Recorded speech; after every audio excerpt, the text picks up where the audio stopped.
Сәлем достар, сіздермен бірге Айгерім. Менің каналыма қош келдіңіздер. Бүгін сіздермен өте оңай жасалатын сүзбе қосылған пирог дайындайтын боламыз.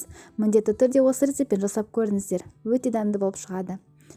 Ең алдымен миксер шайқайтын ыдысымызды алып, 3 жұмыртқаны жарып аламыз. Үстіне қантымызды қосамыз. Мөлшерлердің барлығы осы видеоның описание бөліміне жазып кетемін. Және де бөлме температурасындағы сары майымызды қосамыз. Үстіне 3 қасық қаймақ қосамыз, 15-20% қаймақ болады. Және де барлығын миксердің көмегімен біркелкі болғанша араластырып аламыз. Достар, лайк басып, комментарий қалдырып кетіңіздер. Менің каналым дамуына үлес қосуларыңызды сұраймын. Енді бөлек ыдысымызға ұнымызды електен өткізіп аламыз да, үстіне 1 шай қасық қопсытқыш қосып араластырып аламыз. Және де осы жұмыртқалы массамызға қосып біркелкі болғанша тағы да миксермен шайқап аламыз. Енді біз сүзбеден жасалған крем дайындайтын боламыз.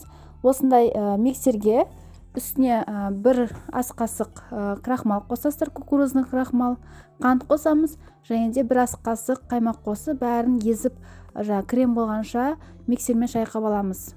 Блендермен шайқап аламыз. Енді 24 см формаға қамырымызды саламыз, пергамент қағаз төсеп аламыз.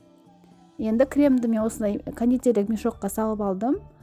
Сүзбелі тор жасап шығамыз.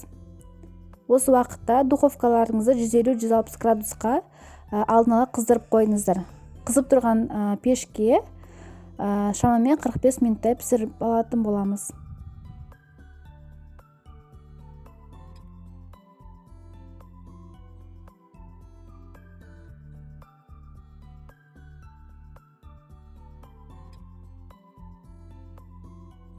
Міне біздің пирогымыз толықтай пісті, жұмсақ, үлпілдек болып пісті, өте дәмді болып шығады.